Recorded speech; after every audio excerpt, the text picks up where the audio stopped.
चल तो स्वागत है। आज हम बात करेंगे क्लास 9th के अर्थशास्त्र का चैप्टर 3 निर्धनता एक चुनौती।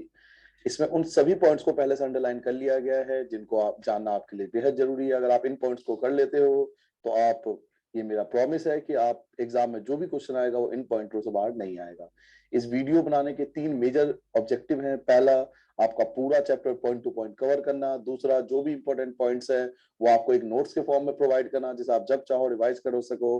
और तीसरा ऑब्जेक्टिव है जो एक्सरसाइज के क्वेश्चन है जो आपके चैप्टर के लास्ट में दिए हुए, वो इन्हीं पॉइंट्स के अंदर कवर करना ताकि आप एक्सरसाइज के क्वेश्चन भी कवर कर सको। तो अगर वीडियो पसंद आए तो लाइक करना ना भूलिए। चलिए स्टार्ट करते हैं अपना चैप्टर 3। हमारा पहला पॉइंट है जो आपको याद करना है वो ये है कि देश का हर चौथा व्यक्ति निर्धन है। एमसीक्यू में पूछता है कि देश का हर चौथा व्यक्ति निर्धन है, ये आपको पहला पॉइंट याद रखना है। दूसरा आपको याद रखना है कि भारत में कितने लोग ऐसे हैं जो निर्धनता रेखा से नीचे हैं। तो आपको याद रखना है कि 2011-12 में भारत में मोटे तौर पर 270 मिलियन या 27 करोड़ लोग निर्धनता में जीते हैं। तो आपको ये पॉइंट याद रख रहे हैं कि भारत में 27 करोड़ लोग जो है वो निर्धनता में जीते हैं। तो 2 पॉइंट्स आपके कवर हो गए। पहला पॉइंट तो ये हो गया कि भारत में हर चौथा व्यक्ति लगभग निर्धन है, और दूसरा पॉइंट आपका कवर हो गया, अगर संख्याओं पर गौर करें तो भारत में 27 करोड़ लोग जो है वो निर्धनता में जीते हैं। 2 पॉइंट्स आपको यहाँ से कवर हो गए। तीसरा पॉइंट हम यहाँ से याद करेंगे कि निर्धनता के कौन कौन से कारण है। हालांकि ये वाला पॉइंट जो है वो चैप्टर के लास्ट में भी दिया हुआ है, तब भी हम डिस्कस करेंगे, लेकिन अभी हम मोटे तौर पर देख लेते हैं निर्धनता के मेजर कॉजेस कौन कौन से हैं, मुख्य कारण कौन कौन से हैं। तो बच्चों, निर्धनता का मुख्य कारण है भूमिहीनता। इसके अंदर आप लिख सकते हो जिन व्यक्तियों पे अपनी भूमि नहीं होती उनमें निर्धनता होने की संभावना ज्यादा होती है, अधिकतर वो निर्धन होते हैं। बेरोजगारी, जिन व्यक्तियों के पास रोजगार के अवसर नहीं है अर्थात रोजगार नहीं है, उनमें निर्धनता ज्यादा पाई जाती है। परिवार का आकार, जिसे आप जनसंख्या वृद्धि भी लिख सकते हो, अगर परिवार का आकार अधिक है तो निर्धनता होने की संभावना ज्यादा होती है। निरक्षरता में आप लिखोगे अगर किसी व्यक्ति के पास साक्षरता अच्छी नहीं है तो उसको जो रोजगार है वो अच्छा नहीं मिलता, जिसके कारण वो निर्धन होता है। खराब स्वास्थ्य या कुपोषण, अगर कोई व्यक्ति जिसका स्वास्थ्य खराब है तो वो अपने परिवार के लिए काम नहीं कर सकता, और जब काम नहीं करेगा तो निर्धनता होगी। बाल श्रम, कई व्यक्ति अपने बच्चों को छोटे एज में ही काम पर लगा देते हैं जिसे हम बाल श्रम कहते हैं, जिसके कारण भी बच्चे को पूरी तरह से उसकी शिक्षा नहीं मिल पाती और उसके हेल्थ पर, स्वास्थ्य पर भी बुरा प्रभाव पड़ता है, जिसके कारण भी घर में निर्धनता आती है। और असहायता, कुछ लोग ऐसे हैं जिनको किसी प्रकार की सहायता नहीं है, जिनके पास जो असहायता ग्रुप में आते हैं, इसके कारण भी निर्धनता होती है। और भी मेजर बेनिफिट्स, जो मेजर कॉजेस हैं निर्धनता के कारण है, वो भी बाद में भी आएंगे, तो तब मैं आपको इसके बारे में डिटेल से बताऊंगा। तो 3 पॉइंट्स हमारे कवर हो गए। नेक्स्ट पॉइंट आपको याद करना है कि सामाजिक वैज्ञानिक की दृष्टि में निर्धनता। देखिए, निर्धनता की परिभाषा भी आएगी अभी थोड़ी देर बाद। अगर आपके एग्जाम में ये पूछा जाए कि सामाजिक वैज्ञानिकों की दृष्टि में निर्धनता क्या है, तो सामाजिक वैज्ञानिकों का अर्थ यहाँ पर है समाज में हम किसे कहते हैं निर्धन। अगर हम अपने समाज में रहते हैं, हम अपने सोसाइटी में रहते हैं, तो सामाजिक लोग किसे निर्धन मानते हैं। तो चूंकि निर्धनता के अनेक पहलू हैं, सामाजिक वैज्ञानिक उसे अनेक सूचकों के माध्यम से देखते हैं। तो कौन कौन से सूचक हैं, तो निर्धनता को निरक्षरता स्तर, कुपोषण के कारण रोग प्रतिरोध क्षमता की कमी, स्वास्थ्य सेवाओं की कमी, रोजगार के अवसरों की कमी, सुरक्षित पेयजल एवं स्वच्छता तक पहुंच की कमी आदि जैसे अनेक सामाजिक सूचकों के माध्यम से भी देखा जाता है। अर्थात अगर सामाजिक वैज्ञानिक की बात करें, समाज में लोग किसे निर्धन मानते हैं, तो समाज के लोग उसे निर्धन मानते हैं जिसके पास या तो निरक्षरता स्तर बहुत कम है, या कुपोषण के कारण वो बीमार रहता है, या स्वास्थ्य सेवाएं अच्छे प्रकार से अच्छे हॉस्पिटल में वो अपने स्वास्थ्य को नहीं दिखा सकता, रोजगार उसके पास अच्छे नहीं है, सुरक्षित पेयजल नहीं है, या वो उसके आसपास स्वच्छता नहीं है। तो सामाजिक लोग ऐसे कई कारक हैं जिसके बेस पर डिसाइड करते हैं कि कोई व्यक्ति निर्धन है या नहीं है। तो अगर एग्जाम में पूछा जाए सामाजिक वैज्ञानिक दृष्टि में निर्धनता, तो आपको ये पॉइंट्स लिखने हैं कि सामाजिक वैज्ञानिकों के दृष्टि में निर्धनता क्या होती है। अगला पॉइंट आता है सामाजिक अपवर्जन क्या होता है। सामाजिक अपवर्जन हम किसे कहते हैं। बच्चों, मोटे तौर पे मैं आपको बताऊं, सामाजिक अपवर्जन का अर्थ होता है जब हम समाज में किसी व्यक्ति को उसके इनकम के आधार पर उसे समाज से अलग कर देते हैं, अपने समाज में नहीं रखते। फॉर एग्जाम्पल, आपने देखा होगा कि जो लोग झुग्गी में रहते हैं वो अपने समाज से अलग रहते हैं, वो हम सबके समाज से, बाकी समाजों से अलग रहते हैं, क्योंकि उनके पास अच्छी इनकम नहीं होती है, तो वो उन सेवाओं का लाभ नहीं उठा पाते जो बाकी लोग उठा पाते हैं। तो सामाजिक अपवर्जन का अगर एग्जाम में पूछा जाए तो इसका अर्थ आप लिखोगे, इस अवधारणा के अनुसार निर्धनता को इस संदर्भ में देखा जाना चाहिए कि निर्धनों को बेहतर माहौल और अधिक अच्छे वातावरण में रहने वाले संपन्न लोगों की सामाजिक समानता से अपवर्जित रहकर केवल निर्दिष्ट वातावरण में दूसरे निर्धनों के साथ रहना पड़ता है। अर्थात जो व्यक्ति निर्धन है, जिसके पास पैसा नहीं है, वो उन व्यक्तियों के साथ नहीं रह सकता जिन जो संपन्न लोग हैं, जो सामाजिक समानता में नहीं रह सकता, वो उनसे अलग अपवर्जित होकर रहता है। किनके साथ रहता है, जो जो जो निर्धन है, वो उन व्यक्तियों के साथ रहता है जो निर्धन है, क्योंकि वो खुद भी निर्धन है। तो वो उस समाज में नहीं रह सकता जिन पे अधिक इनकम, अच्छी इनकम है। तो जब हम समाज में किसी व्यक्ति को उसके इनकम के आधार पर अपवर्जित कर देते हैं, अलग कर देते हैं, तो उसे सामाजिक अपवर्जन कहते हैं।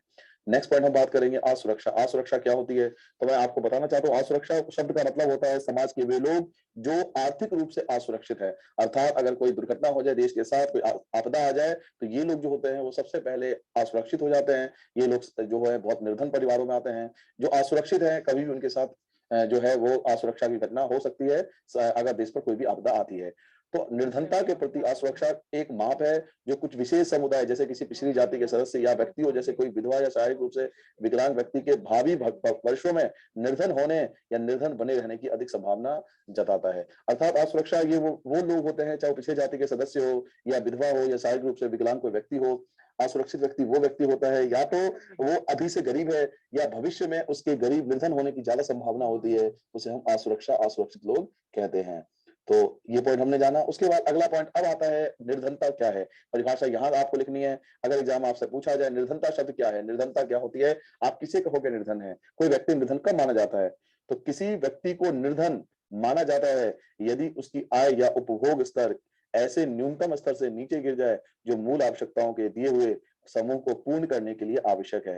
अर्थात जो व्यक्ति अपनी मूलभूत आवश्यकताओं का न्यूनतम स्तर, जो व्यक्ति अपनी मूलभूत आवश्यकताओं का पूर्ति नहीं कर सकता, जो व्यक्ति अपने मूलभूत आवश्यकता जैसे रोटी, कपड़ा, मकान, शिक्षा, स्वास्थ्य, इन सभी आवश्यकताओं की पूर्ति नहीं कर पाता, उसे हम निर्धन कहते हैं। तो परिभाषा, निर्धन की परिभाषा ये है, या तो आप यही लिख सकते हो, आप लिख सकते हो कि जो व्यक्ति अपनी मूलभूत आवश्यकताओं की पूर्ति नहीं कर पाता उसे हम निर्धन कहते हैं। अब हम नेक्स्ट पॉइंट पे आते हैं, निर्धनता रेखा क्या होती है। तो प्रत्येक देश एक काल्पनिक रेखा का प्रयोग करता है जिसे विकास एवं उसके स्वीकृत न्यूनतम सामाजिक मापदंडों के वर्तमान स्तर के अनुरूप माना जाता है। अर्थात प्रत्येक देश एक ऐसी काल्पनिक रेखा, एक ऐसी रेखा को लेकर चलता है। अगर कोई व्यक्ति उस रेखा के ऊपर जी रहा है, अर्थात कोई सरकार तो ये देखती है कि कोई व्यक्ति उस काल्पनिक रेखा के उसके न्यूनतम स्तर से ऊपर जी रहा है तो वो गरीबी रेखा में नहीं आएगा। तो अगर आपसे पूछा जाए गरीबी रेखा, निर्धनता रेखा क्या होती है, तो निर्धनता रेखा एक काल्पनिक रेखा होती है जिसे विकास एवं स्वीकृत न्यूनतम सामाजिक मापदंडों के वर्तमान स्तर के अनुरूप माना जाता है। तो ये परिभाषा आपको लिखनी है अगर एग्जाम में आपसे पूछा जाए कि निर्धनता रेखा या गरीबी रेखा क्या होती है। इसके एक एग्जाम्पल याद रखना, अमेरिका में उस आदमी को निर्धन माना जाता है जिसके पास कार नहीं है। अगर एग्जाम में पूछा जाए अमेरिका में कौन निर्धन है, तो बच्चों अमेरिका में वह व्यक्ति निर्धन है जिसके पास अपनी कार नहीं है। नेक्स्ट पर हम डिस्कस करेंगे भारत में निर्धनता रेखा का आकलन कैसे होता है, अर्थात हमें भारत में कैसे पता लगेगा कि कोई व्यक्ति निर्धन है या नहीं है। तो बच्चों भारत में निर्धनता रेखा का आकलन दो प्रकार से होता है। भारत में निर्धनता रेखा का आकलन दो प्रकार से किया जाता है। एक होता है कैलोरी के आधार पर और एक होता है इनकम के बेसिस पर, आय के आधार पर। तो अगर हम कैलोरी के आधार पर बात करें, भारत में कैलोरी के आधार पर अगर बात करें तो भारत में स्वीकृति कैलोरी आवश्यकता ग्रामीण क्षेत्रों में 2400 कैलोरी प्रति व्यक्ति प्रतिदिन एवं नगरीय क्षेत्रों में 2100 कैलोरी प्रति व्यक्ति प्रतिदिन है। अर्थात अगर आप ग्रामीण क्षेत्र में रहते हो और आप प्रतिदिन 2400 कैलोरी से ज्यादा खाते हो, 2400 कैलोरी से ऊर्जा ज्यादा प्राप्त करते हो, तो आप निर्धन नहीं हो। इसी प्रकार अगर आप शहरी क्षेत्रों में रहते हो और आप 2100 कैलोरी से ज्यादा ऊर्जा रोज कंज्यूम करते हो, 2100 कैलोरी से ज्यादा ऊर्जा आप रोज प्राप्त करते हो, प्रति व्यक्ति प्रतिदिन प्राप्त करते हो, तो आप निर्धन नहीं हो। तो भारत में बच्चों निर्धनता रेखा का आकलन दो प्रकार से होता है, एक कैलोरी के आधार पर और एक आय के आधार पर। तो कैलोरी के आधार पर आपने जाना कि अगर कोई व्यक्ति ग्रामीण क्षेत्र में है तो 2400 कैलोरी और शहरी क्षेत्रों में तो 2100 कैलोरी से ज्यादा अगर वो कंज्यूम करता है तो वो निर्धन नहीं है। अभी क्वेश्चन आपके दिमाग में ये भी आ सकता है कि शहरी क्षेत्रों में 2400 कैलोरी क्यों है और नगरीय क्षेत्रों में 2100 कैलोरी क्यों है। क्योंकि ग्रामीण क्षेत्रों में जो व्यक्ति रहता है वो शारीरिक रूप से ज्यादा काम करता है, इसलिए वहां पे ऊर्जा की आवश्यकता ज्यादा होती है। जबकि नगरीय क्षेत्रों में, शहरी क्षेत्रों में रहने वाले लोगों का जो शारीरिक काम है वो कम होता है, इसलिए वहां की ऊर्जा कम होती है। ये तो हो गया कैलोरी के आधार पर। अब हम बात करेंगे आय के आधार पर। तो वर्ष 2011-12 में किसी व्यक्ति के निर्धनता रेखा का निर्धारण ग्रामीण क्षेत्रों में 816 रुपए प्रति माह और शहरी क्षेत्रों में 1000 रुपए प्रति माह किया गया है। अर्थात अगर आप ग्रामीण क्षेत्रों में रहते हो और आपकी एक व्यक्ति की जो इनकम है एक महीने की वो 816 रुपए से ज्यादा है, और अगर आप शहरी क्षेत्रों में रहते हो और आपकी एक व्यक्ति की इनकम घर में 1000 रुपए से ज्यादा है एक माह के अंदर, तो आप निर्धन नहीं हो। तो ये हो गया आय के आधार पर, इनकम के बेसिस पर। अब क्वेश्चन उठता है कि इन निर्धनता रेखा का आकलन कौन करता है, आखिर सरकार को कौन बताता है कि कोई व्यक्ति निर्धन है या कोई व्यक्ति निर्धन नहीं है। तो निर्धनता रेखा का आकलन समय समय पर समानता हर 5 वर्ष बाद प्रतिदर्श सर्वेक्षण के माध्यम से किया जाता है। ये सर्वेक्षण राष्ट्रीय प्रतिदर्श सर्वेक्षण संस्थान अर्थात national sample survey organisation NSSO द्वारा कराए जाते हैं। तो आपको इस पॉइंट के माध्यम से सिर्फ एक चीज याद रखना है कि भारत में निर्धनता रेखा का आकलन करता कौन है। तो भारत में निर्धनता रेखा का आकलन NSSO करता है, national sample survey organisation. National sample survey organisation भारत में निर्धनता रेखा का आकलन हर एक 5 वर्ष बाद करता है। नेक्स्ट पॉइंट आपको याद रखना है, विश्व बैंक जैसे अनेक अंतरराष्ट्रीय संगठन निर्धनता रेखा का आकलन कैसे करती है। ये तो था निर्धनता रेखा का आकलन, ये भारत के लिए था कि भारत में निर्धनता रेखा का आकलन कैसे होता है। तो एक आपने कैलोरी वाला बताया और एक आपने इनकम वाला बताया कि इनकम के बेस पर कैसे होता है। लेकिन विश्व बैंक अंतरराष्ट्रीय संगठन, विश्व बैंक जैसे अनेक अंतरराष्ट्रीय संगठन निर्धनता रेखा के आकलन के लिए एक समान मानक का प्रयोग करते हैं, जैसे $1.9 प्रति व्यक्ति प्रतिदिन। अर्थात विश्व बैंक ये मानता है, या अदर जो अंतरराष्ट्रीय संगठन है वो ये मानती है कि अगर एक व्यक्ति की इनकम एक दिन में $1.9 से कम है, एक व्यक्ति अगर एक दिन में $1.9 से कम कमाता है तो वो निर्धन होगा। तो वर्ल्ड बैंक और जो अंतरराष्ट्रीय संगठन ये मानती है कि अगर कोई व्यक्ति $1.9 से कम कमाता है प्रति व्यक्ति प्रतिदिन तो वो निर्धन माना जाता है। तो ये वर्ल्ड के लिए है और वो इंडिया के लिए था। नेक्स्ट पॉइंट हम बात करते हैं निर्धनता के अनुमान, कि भारत में निर्धनता का क्या अनुमान है। या आपको इसमें क्वेश्चन पूछ सकता है कि भारत में निर्धनता का जो आकलन है वो किस प्रकार किया जाता है, या भारत में निर्धनता किस प्रकार से कम होती जा रही है। तो भारत में निर्धनता अनुपात वर्ष 1993 और 94 में 45% से वर्ष 2004-5 में 37.2% तक महत्वपूर्ण गिरावट आई है। अर्थात भारत में जो निर्धनता थी 1993-94 में वो 45% थी, लेकिन 2004 और 5 में ये 37.2 हो गई। तो ये महत्वपूर्ण गिरावट आया निर्धनता के अंदर। दूसरा पॉइंट आप लिखोगे यहाँ से कि वर्ष 11-12 में निर्धनता रेखा के नीचे के निर्धनों का अनुपात और भी गिरकर 22% रह गया। यानी पहले 45 से 37.2% हुआ और 11-12 आते आते अब ये 22% रह गया। यदि यही प्रवृत्ति रही तो अगले कुछ वर्षों में निर्धनता रेखा से नीचे वाले लोगों की संख्या 20% भी कम आ जाएगा। अर्थात अगर इसी प्रकार से निर्धनता रेखा नीचे आती रही तो कुछ सालों में भारत जो है उसकी निर्धनता रेखा 20% से भी कम हो जाएगी। तो 3 पॉइंट्स आपको लिखना है अगर एग्जाम में पूछा जाए कि निर्धनता के अनुमान के बारे में पूछा जाए या भारत में निर्धनता किस प्रकार कम होती जा रही है, तो उसके 3 पॉइंट एक्सप्लेन करने हैं कि पहले 45% था, अब 37.2% हो गया, फिर 22% हो गया और इसी रेट से हम चलते रहे तो कुछ सालों में भारत की निर्धनता रेखा 20% से भी कम हो जाएगी। आई होप आपको तीनों पॉइंट समझ में आ गया होगा। नेक्स्ट पॉइंट हम बात करेंगे बच्चों कि असुरक्षित समूह कौन है। इसे इंग्लिश में बोलते हैं वनरेबल ग्रुप। मोटे तौर पर आपको बताऊं तो असुरक्षित समूह वो लोग होते हैं जो आर्थिक रूप से बहुत पिछड़े हैं, जो आर्थिक रूप से बहुत कमजोर हैं, जिनकी इनकम बहुत ज्यादा है। तो वो समूह जो आर्थिक रूप से बहुत पिछड़े हुए हैं उनको असुरक्षित समूह कहते हैं। तो ये असुरक्षित समूह आप चाहो तो यहाँ से याद कर सकते हो या बकायदा आपको टेबल दिया हुआ है इसमें आप याद कर सकते हो कि अनुसूचित जनजाति, अनुसूचित जाति, इसके अलावा अनियत कृषि श्रमिक और अनियत गैर कृषि श्रमिक, ये आप लिख सकते हो। या आप चाहो तो यहाँ से लिख सकते हो जो सामाजिक समूह निर्धनता के प्रति सर्वाधिक असुरक्षित है वे अनुसूचित जाति, अनुसूचित जनजाति के परिवार है। तो सबसे ज्यादा असुरक्षित समूह के लोग जो है वो अनुसूचित जाति, अनुसूचित जनजाति में आते हैं।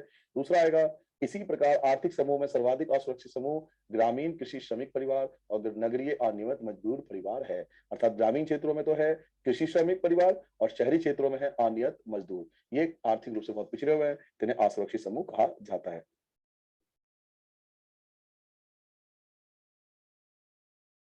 नेक्स्ट पॉइंट हम डिस्कस करेंगे कि भारत में अंतरराज्यीय असमानता है। अब इस पॉइंट का मतलब क्या है? अंतरराज्यीय असमानता का मतलब है भारत के कुछ राज्य तो ऐसे हैं जहां निर्धनता बहुत कम है और कुछ राज्य ऐसे हैं जहां निर्धनता अधिक है। तो किस कारण से ऐसा है? तो अंतरराज्यीय असमानता है। तो अंतरराज्यीय असमानता के पहले में आप जान लो अंतरराज्यीय असमानता।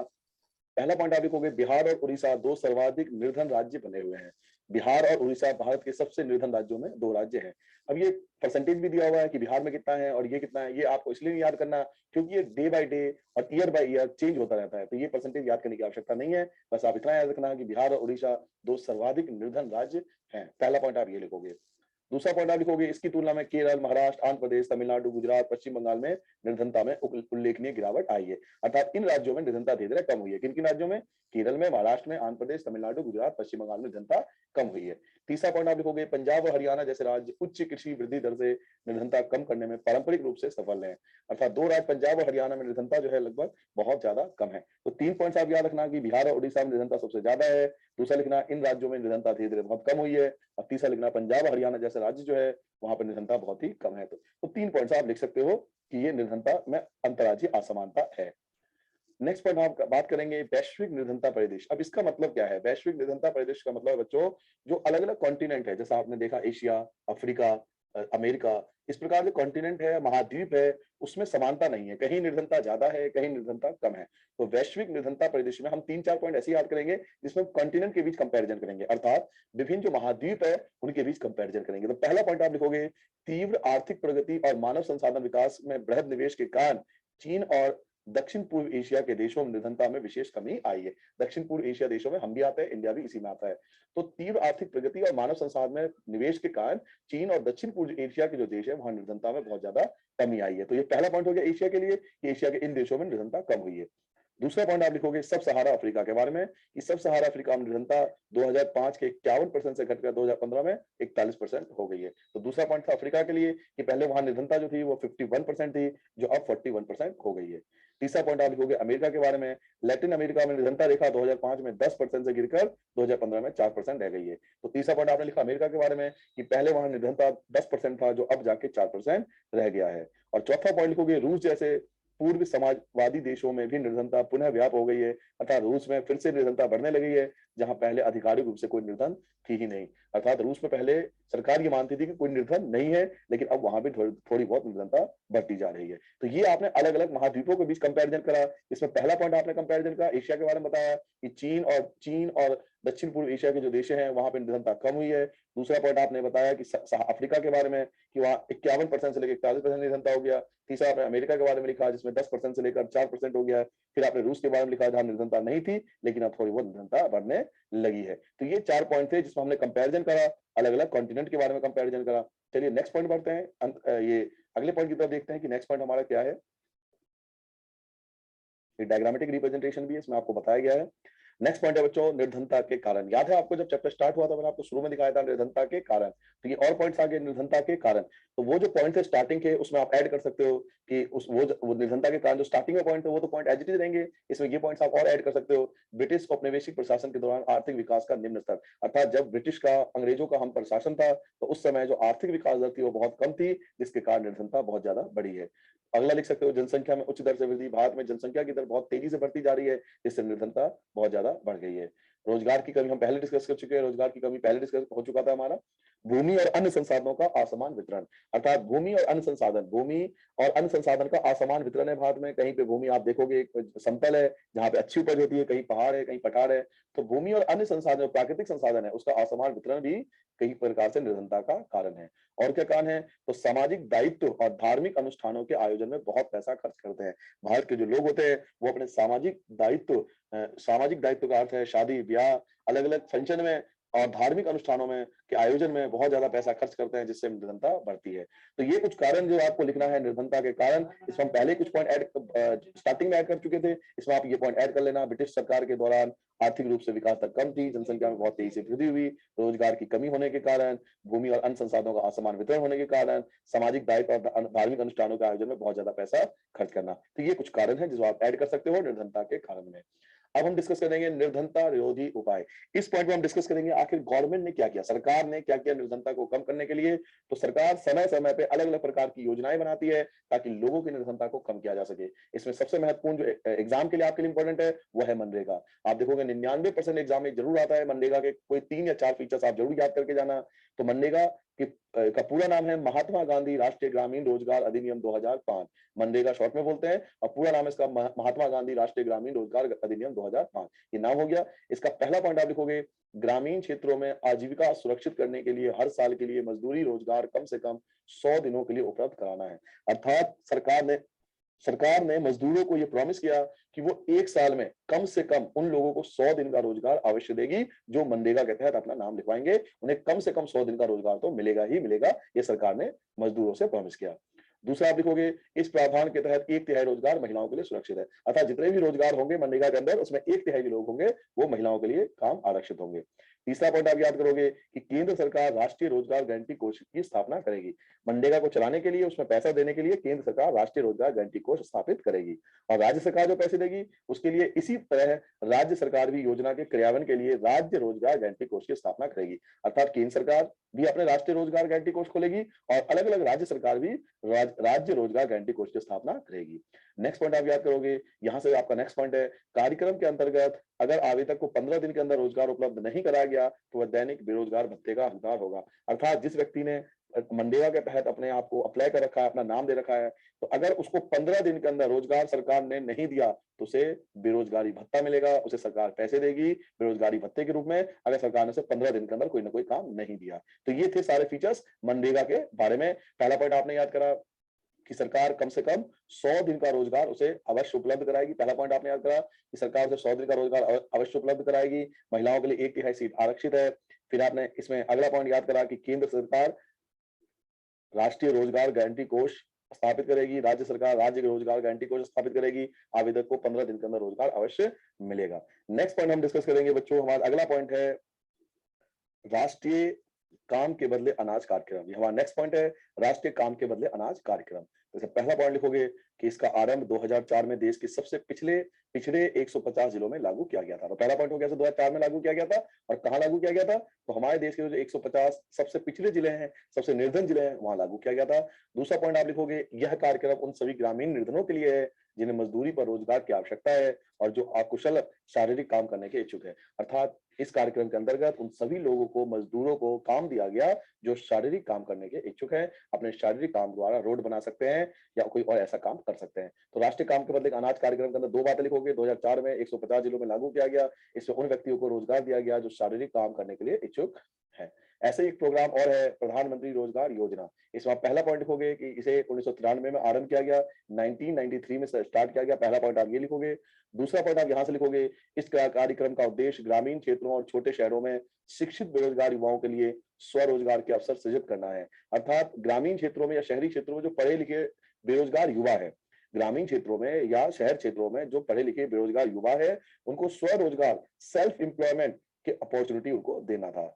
और तीसरा पॉइंट आप लिखोगे, उन्हें लघु व्यवसाय और उद्योग स्थापित करने में उनकी सहायता दी जाती है। अर्थात उनको छोटा बिजनेस, कोई छोटा मोटा काम करने के लिए और सहायता दी जाती है, उद्योग स्थापित करने के लिए सरकार उसको हेल्प करती है। तो 3 पॉइंट्स आप लिख सकते हो प्रधानमंत्री रोजगार योजना में। पहला पॉइंट इसे 1993 में स्टार्ट किया गया था। दूसरा पॉइंट लिखोगे, इसमें शहरी और ग्रामीण क्षेत्रों में जो रहने वाले शिक्षित बेरोजगार युवा है उनको सेल्फ एम्प्लॉयमेंट की अपॉर्चुनिटी दी जाती है। और तीसरा पॉइंट लिखोगे, इसमें छोटे मोटे व्यवसाय या उद्योग स्थापित करने के लिए सरकार हेल्प करती है। ऐसे ही एक और प्रोग्राम है, ग्रामीण रोजगार सृजन कार्यक्रम। ग्रामीण रोजगार सृजन कार्यक्रम, इसमें पहला पॉइंट लिखोगे, इसका आरंभ 1995 में किया गया था। ये पहला पॉइंट होगा, इसके अंदर ये पहला पॉइंट होगा, इसका आरंभ 1995 में किया गया। दूसरा पॉइंट लिखोगे, इसका उद्देश्य ग्रामीण क्षेत्रों और छोटे शहरों में स्वरोजगार के अवसर सृजित करना है। अर्थात इसका मुख्य उद्देश्य था जो ग्रामीण क्षेत्र है, जो गांव है और जो छोटे शहर हैं, उसमें सेल्फ एम्प्लॉयमेंट के अपॉर्चुनिटी डेवलप करना ग्रामीण रोजगार सृजन कार्यक्रम के अंतर्गत। ऐसा एक और प्रोग्राम है, स्वर्ण जयंती ग्राम स्वरोजगार योजना। स्वर्ण जयंती ग्राम स्वरोजगार योजना, नाम से पता लगता है ग्रामीण क्षेत्रों में लागू हुआ। तो पहला पॉइंट आप याद करोगे, इसका आरंभ 1999 में किया गया। दूसरा पॉइंट याद करोगे, इसका कार्यक्रम का उद्देश्य सहायता प्राप्त निर्धन परिवारों को स्व सहायता समूहों में संगठित कर बैंक ऋण और सरकारी सहायता के संयोजन द्वारा निर्धनता रेखा से ऊपर लाना है। अर्थात इसका मुख्य उद्देश्य ये था कि जो निर्धन परिवार हैं, जिनके पास बिल्कुल पैसा नहीं है, उनको सहायता करके, उनको बैंक ऋण लोन देकर उनको उनकी बिजनेस स्थापित करना, ताकि वो निर्धनता रेखा से ऊपर आ सके। ये था स्वर्ण जयंती ग्राम स्वरोजगार योजना। इसमें पहला पॉइंट लिखोगे, इसे 1999 में स्टार्ट किया गया। दूसरा इसका उद्देश्य था कि निर्धन परिवारों को निर्धनता रेखा से ऊपर लाना। अगला एक और प्रोग्राम है, प्रधानमंत्री ग्रामोदय योजना। लास्ट प्रोग्राम है आपके सिलेबस का, प्रधानमंत्री ग्रामोदय योजना। इसमें पहला पॉइंट लिखोगे, इसको 2000 में आरंभ किया गया। पहला पॉइंट ये हो गया। दूसरा पॉइंट आप लिखोगे, इसके अंतर्गत, यहाँ से दूसरा पॉइंट आप स्टार्ट कर सकते हो, इसके अंतर्गत प्राथमिक स्वास्थ्य, प्राथमिक शिक्षा, प्राथमिक आश्रय, प्राथमिक पेयजल, ग्रामीण विद्युतीकरण जैसी मूल सुविधाओं के लिए राज्यों को अतिरिक्त केंद्रीय सहायता प्रदान की जाती है। अर्थात जो हमारे राज्य है, उन राज्य सरकार को केंद्र सरकार पैसा देती है। किस लिए देती है? ताकि वो प्राथमिक स्वास्थ्य, प्राथमिक शिक्षा, ग्रामीण आश्रय, ग्रामीण पेयजल और ग्रामीण विद्युतीकरण के लिए अधिक से अधिक कोशिश करे, ऐसी मूल सुविधाओं को बढ़ावा दे सके। तो ये आपका नेक्स्ट पॉइंट था। ये आपने सारी योजनाएं पढ़ी, ये सभी योजनाएं गवर्नमेंट ने बनाया ताकि अधिक से अधिक निर्धनता को कम किया जा सके। लेकिन फिर भी भावी चुनौतियां क्या है, भविष्य की चुनौतियां क्या है? ये सब प्रोग्राम होने के बावजूद भी भारत में निर्धनता जो है बहुत ज्यादा है। अभी मैंने आपको स्टार्टिंग में बताया था कि भारत के 27 करोड़ जो लोग हैं वो निर्धन है।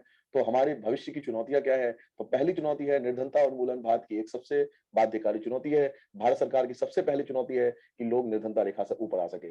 दूसरी, ग्रामीण तथा शहरी क्षेत्रों और विभिन्न राज्यों में निर्धनता के व्यापक असमानता है। अर्थात ग्रामीण और शहरी क्षेत्रों में निर्धनता में बहुत ज्यादा असमानता है, या आप देखोगे राज्यों के बीच भी असमानता है। कई राज्य बहुत निर्धन है, वहीं कई राज्य में निर्धनता बहुत कम है। तो दूसरी चुनौती ग्रामीण शहरी क्षेत्रों में असमानता और राज्यों के बीच असमानता को कम करना।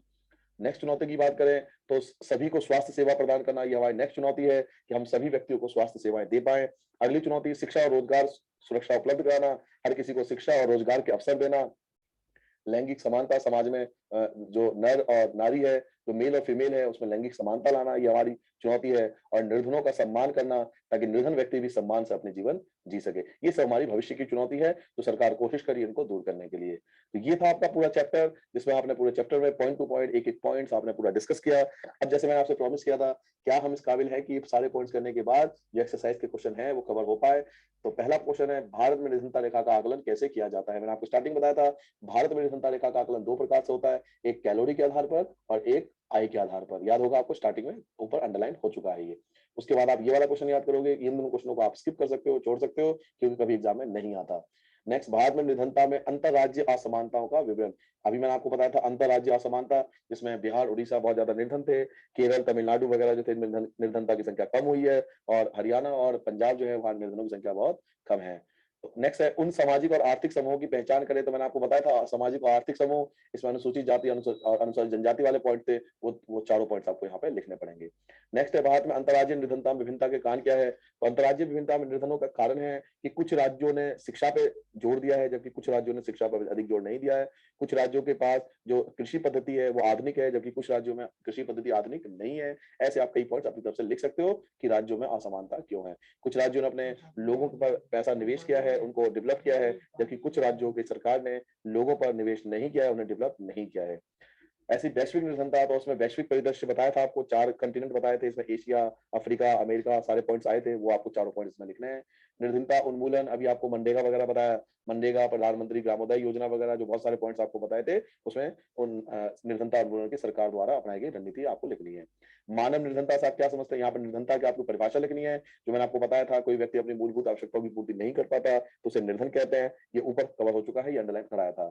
निर्धनों में भी सबसे निर्धन कौन है? तो निर्धनों में भी सबसे निर्धन है निराश्रित, जिसके ऊपर निराश्रित, जिसका कोई घर नहीं है, निराश्रित है। और दूसरा भिखारी, जो भीख मांगता है, वो निर्धनों में भी निर्धन है। ये लोग निराश्रित और भिखारी, भूमिहीन किसान, ये जो लोग हैं वो निर्धनों में भी निर्धन है। और लास्ट है आपका राष्ट्रीय ग्रामीण रोजगार गारंटी अधिनियम 2005, मनरेगा के बारे में आपसे पूछ रहा है, इसकी विशेषता पूछ रहा है, ये भी आपका कवर हो गया। तो आपने देखा कि सारे एक्सरसाइज के क्वेश्चन हम ऑलरेडी कवर कर चुके हैं। तो अगर पूरा वीडियो अगर आप देखते हो तो आपके सारे पॉइंट्स कवर हो जाते हैं, एक्सरसाइज के क्वेश्चन भी कवर हो जाते हैं, और आपके एक नोट्स के फॉर्म में बन गया, जिसे आप जब चाहो रिवाइज कर सकते हो। अगर वीडियो पसंद आए तो लाइक करना ना भूलें, चैनल को सब्सक्राइब कर लें, क्योंकि इस प्रकार के सभी वीडियो मैं टाइम टू टाइम अपलोड करता रहता हूँ।